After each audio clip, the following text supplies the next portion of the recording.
নমস্কার বন্ধুরা, আজকে প্রখ্যাত অভিনেত্রী মাধবী মুখোপাধ্যায়ের ব্যক্তিগত জীবন নিয়ে কিছু গল্প করব।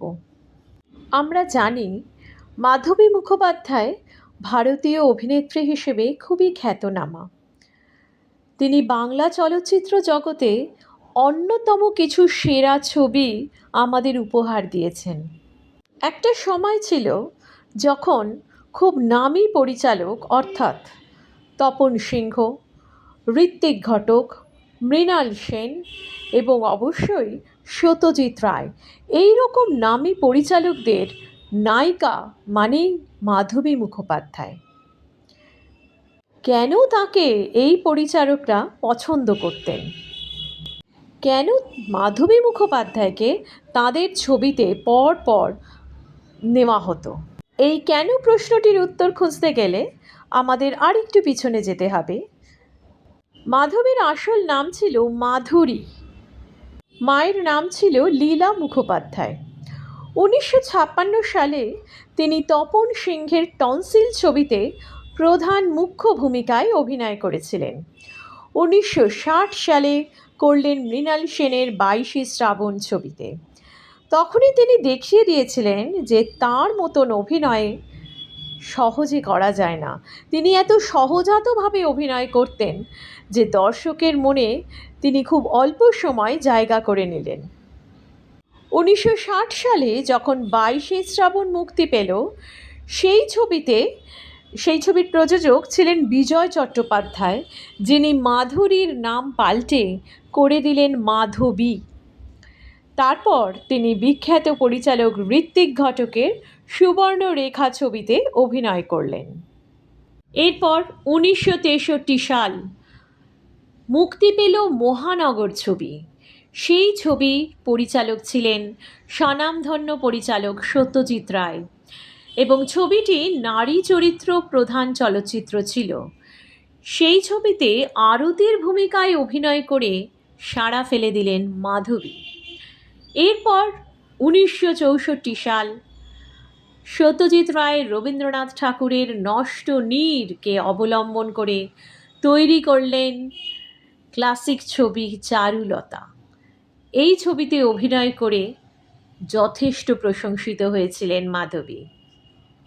1963, 1964 এবং তার পরের বছর অর্থাৎ 1965 সালে আবার সত্যজিৎ রায়ের পরিচালনায় অভিনয় করলেন কাপুরুষ ছবিতে। পরপর 3টে ছবি স্বনামধন্য পরিচালক সত্যজিৎ রায়ের, এবং এই পরপর 3টে ছবিতে অভিনয় করার জন্য মাধবী খুব বিখ্যাত হলেন। যেমন একদিকে প্রচুর পুরস্কার পেলেন, তেমন আর একদিকে দর্শক মহলে গুঞ্জন শুরু হলো পরিচালক সত্যজিৎ রায় এবং নায়িকা মাধবীকে নিয়ে। সেই সময় পরিচালক ছিলেন বিবাহিত এবং এক সন্তানের পিতা। স্বাভাবিকভাবেই তখনকার সমাজে সেই সম্পর্ক নেওয়া যাবে না এবং গুঞ্জন বেশ অনেকটা উঁচুতেই উঠল। মানসিকভাবেও দুজনে অশান্তিতে ছিলেন এবং পরবর্তীকালে সত্যজিৎ রায়ের আর কোনো ছবিতে আমরা মাধবীকে দেখতে পাইনি। বিভিন্ন সংবাদ মাধ্যম থেকে জানা যায় যে পরিচালক পত্নী বিজয়া রায়ের আপত্তিতেই মাধবীকে আর অন্য কোনো ছবিতে নেওয়ার কথা ভাবেননি পরিচালক সত্যজিৎ রায়। শুধুমাত্র সমান্তরাল ছবি নয়, বাণিজ্যিক ছবিতেও একই রকমভাবে সফল ছিলেন মাধবী। তিনি বাংলা চলচ্চিত্রের নায়িকা এবং পার্শ্ব চরিত্রে বহু ছবিতে অভিনয় করেছেন, মঞ্চেও অভিনয় করেছিলেন। আত্মজা নামে একটি চলচ্চিত্র পরিচালনাও করেছিলেন। চলচ্চিত্র এবং মঞ্চ ছাড়াও মাধবী গেলেন টেলিভিশনে, যেখানে তিনি প্রচুর সিরিয়ালে অভিনয় করেছিলেন। মহানায়ক উত্তম কুমারের সাথে জুটি বেঁধে ছদ্মবেশী, শঙ্খবেলার মতন সফল বাণিজ্যিক ছবি আমাদেরকে দিয়েছেন। তার সবথেকে বড় পাওনা যে তিনি সত্যজিৎ রায়, ঋত্বিক ঘটক, মৃণাল সেন, তপন সিংহের মতো বিখ্যাত পরিচালকদের ছবিতে অভিনয় করার সুযোগ পেয়েছিলেন। তার অপূর্ব অভিনয় শৈলীর মাধ্যমে শুধুমাত্র পরিচালকদের মনে নয়, তিনি দর্শকদের মনে অসাধারণ একটা আসন তৈরি করে নিয়েছিলেন। 1968 সালে মাধবী মুখোপাধ্যায় বিবাহ করলেন নির্মল কুমারকে। এবার একটু নির্মল কুমারের প্রসঙ্গে বলি। নির্মল কুমার বাংলার নাট্যজগৎ, বেতার নাট্য ও চলচ্চিত্রের এক প্রতিষ্ঠিত অভিনেতা। তিনি বহুরূপী নাট্যদলে শম্ভু মিত্রর পরিচালনায় তুলসী লাহিড়ী রচিত পথিক নাটক দিয়ে তার প্রথম অভিনয় জীবন শুরু করেছিলেন। 1953 সাল থেকে আনন্দম বলে একটি নাট্যদলের সঙ্গে যুক্ত ছিলেন। 1953 সালে মধু বসুর শেষের কবিতা ছবিতে অভিনয় করে তিনি বড় পর্দায় প্রথম আবির্ভূত হলেন। রবীন্দ্রনাথ ঠাকুরের উপন্যাস শেষের কবিতা অবলম্বনে নির্মিত এই ছবিতে অমিতের চরিত্রে অভিনয় করেছিলেন নির্মল কুমার। এরপর একে একে বাংলা ছবিতে অভিনয় করতে করতে তিনি বেশ প্রথম দিকের সারিতে চলে আসেন। তার অভিনীত ছবির মধ্যে যেরকম কালিন্দী, তারপর দৃষ্টি, পরেশ, অসিত সেনের পরিচালনায় চলাচল, তপন সিংহ পরিচালিত লৌহ কপাট, ক্ষণিকের অতিথি, জন্মান্তর, এই রকম বিভিন্ন ছবিতে তিনি অভিনয় করে দর্শকদের নজর কেড়েছিলেন। এরপর হরিসাধন দাশগুপ্ত পরিচালিত উত্তম কুমার এবং সুচিত্রা সেন অভিনীত কমললতা ছবিতে তিনি নজর কেড়েছিলেন। তিনি অভিনয় করেছিলেন মুসলমান কবি গহর গোসাইয়ের ভূমিকায় এবং সেই অভিনয়ে দর্শকের খুবই ভালো লেগেছিল। তিনি পুরস্কৃত হয়েছিলেন। গহর কমললতাকে ভালোবাসত, কিন্তু কখনো তার মনের কথা কমলকে সরাসরি বলতে পারেনি। গহর ছিল লাজুক। বাস্তব জীবনেও নির্মল কুমার বেশ লাজুক, ভদ্র, সৌজন্য ব্যক্তি। এই নির্মল কুমার মাধবী মুখোপাধ্যায়ের প্রেমে পড়লেন এবং ঘন্টার পর ঘন্টা তারা রাত্রিবেলায় টেলিফোনে প্রেমালাপ করতে থাকতেন। যখন বিয়ে ঠিক হয়ে গেল, সেটাও টেলিফোনের মাধ্যমে, টেলিফোন অপারেটর একজন যিনি ওনাদের কথা শুনতেন, তিনি জানতে পারলেন যে বিয়ে ঠিক হয়ে গেছে এবং তিনি ওনাদের শুভেচ্ছা দিলেন। সেই সময় নির্মল কুমার বেশ বিরক্ত হয়েছিলেন, কিন্তু তারপরে বলেছিলেন যে টেলিফোন অপারেটরের নাম কি জানতে চেয়েছিলেন, যে তিনিই একমাত্র ব্যক্তি যিনি মাধবী এবং নির্মল কুমারের প্রেমের সাক্ষী ছিলেন। প্রেম বলতে দূরভাষে প্রেম, সেই প্রেমের সাক্ষী ছিলেন। খুব ঘন ঘটা করে বিয়ে হয়েছিল। বিয়েতে বরকর্তা ছিলেন স্বয়ং উত্তম কুমার। মহানায়ক মাধবীকে স্নেহ করে মাধু বলে ডাকতেন এবং বলেই দিয়েছিলেন যে বিয়েতে কিন্তু আমি বরকর্তা হিসেবে যাব। এমনকি মাধবী মুখোপাধ্যায়ের বিবাহে নিমন্ত্রিত ছিলেন সস্ত্রীক সত্যজিৎ রায়ও। বিয়ের পরেও মাধবী মুখোপাধ্যায় চুটিয়ে অভিনয় করেছেন। প্রচুর নাটক, সিরিয়াল, তার সাথে চলচ্চিত্র, সব কিছুতেই সমানভাবে দাপিয়ে বেরিয়েছিলেন মাধবী। দুটি কন্যা সন্তানের জন্ম দিয়েছেন এবং তাদের খুব সুন্দরভাবে বড় করেছেন। দুটি কন্যাই আজকে সুপ্রতিষ্ঠিত। বিয়ের পর অনেক বছর কেটে গেছে, তবুও এখনও কোনো একটা জায়গায় মাধবী এবং তার স্বামী নির্মল কুমার বিস্তরভাবে আলোচিত হয়। কারণ 25 বছর সংসার করার পর তারা নিজেরা আলাদা থাকার সিদ্ধান্ত নিয়েছিলেন এবং সেইভাবে আলাদা থেকেও প্রায় 30 বছরের ওপর অতিক্রম হয়ে গেছে। এত বছরেও স্বামীকে কিন্তু ডিভোর্স দেননি। বলা হয় নায়িকা ছোটবেলাটা খুব একটা সুখের ছিল না। তিনিও বাবা মার অশান্তি দেখে বড় হয়েছিলেন, তাই তিনি চাননি কোনো দিন যে তাঁর মেয়েরাও সেই তাদের অশান্তি দেখে বড় হয়।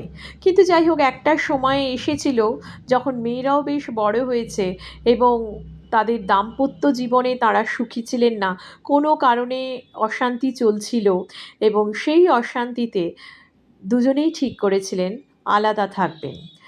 আইনগতভাবে ডিভোর্স হলেই যে ডিভোর্স, সেটা তারা চাননি। তারা আইনের পথেও হাঁটেননি। তারা মানসিকভাবে দুজনে দূরত্ব বজায় রেখেছিলেন এবং দুজনে আলাদাভাবে থাকতে শুরু করলেন। বহু বছর আলাদা থাকলেও স্বামীর জন্মদিন বা যে কোনো অনুষ্ঠানে তাদের কিন্তু একসঙ্গে দেখা যায়।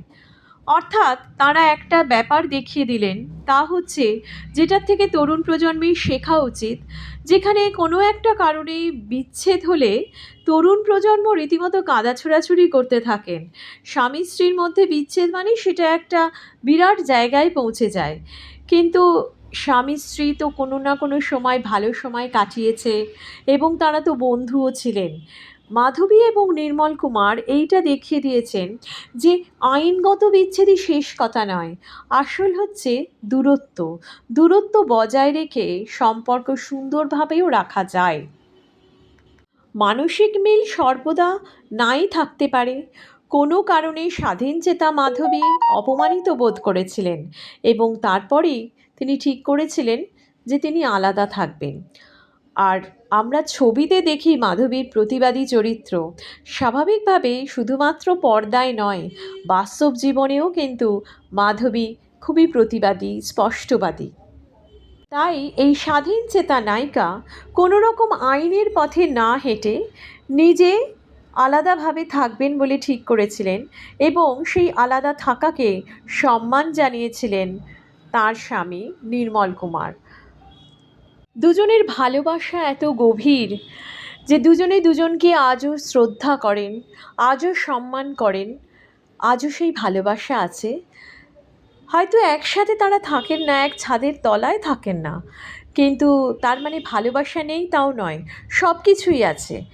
একটা দূরত্ব রয়েছে, যে দূরত্বটা শুধুমাত্র নিজেদের স্বাধীন চেতা মনকে বিকশিত করার জন্য, নিজেদের ভাবনা চিন্তা একে অন্যের ওপরে না চাপিয়ে দেওয়ার জন্য সেইভাবেই রয়ে গেছেন, আজ এতগুলো বছর কাটিয়ে দিয়েছেন। দুজনে দেখিয়ে দিয়েছেন যে বিচ্ছেদ হলেও দুজনে বন্ধু, আজও বন্ধুত্ব রয়েছে এবং সেই বন্ধুত্বটাকে দুজনে কিন্তু কেউ অস্বীকার করেননি। এইখান থেকে তরুণ প্রজন্মের শেখা উচিত যে বন্ধুত্বটা থাকেই সম্পর্কের মধ্যে, টানাপোড়েন ওঠানামা হয়, কিন্তু বন্ধুত্বও থাকে। সবসময় সম্পর্ককে নিয়ে কাটাছেঁড়া করে কাঁচি দিয়ে কেটে যে সম্পর্ক আলাদা হয়ে গেল তা নয়, সম্পর্কের মতনই থেকে যায়, হয়তো চাপা পড়ে যায় অনেক কিছুর মধ্যে, কিন্তু সেই বন্ধুত্বটা রয়ে যায়। বন্ধুত্ব এবং যে ভালো মুহূর্তগুলো কাটানো হয়েছে সেই মুহূর্তগুলোও রয়ে যায়। অনেকগুলো ভালো মুহূর্তের ওপর হয়তো একটা খারাপ মুহূর্ত, এবং সেই খারাপ মুহূর্তটা কেউই নিতে পারেননি, তার কারণেই আলাদা থাকা। তবুও আলাদা থেকে দুজনে দুজনের খবর নেওয়া, এটাই বিরাট। এইভাবেই সম্পর্ক রাখা যেতে পারে। তাই মাধবী মুখোপাধ্যায় এক বিস্ময়। বাংলা চলচ্চিত্রের অভিনেত্রী হিসেবে তিনি দেখিয়ে দিয়েছেন অভিনয় কাকে বলে। প্রখ্যাত পরিচালকদের সাথে অত্যন্ত সাবলীলভাবে অভিনয় করে বুঝিয়ে দিয়েছেন যে দর্শক আসনে অমর থাকতে গেলে কীভাবে অভিনয় করতে হয়।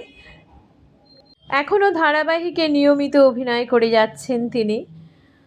যতদিন বাংলা চলচ্চিত্র থাকবে ততদিন বাঙালি তাদের প্রিয় চারুলতাকে কখনোই ভুলতে পারবে না। চারুলতার ভূমিকায় অবিস্মরণীয় অভিনয় মাধবীকে অমর করে রাখবে।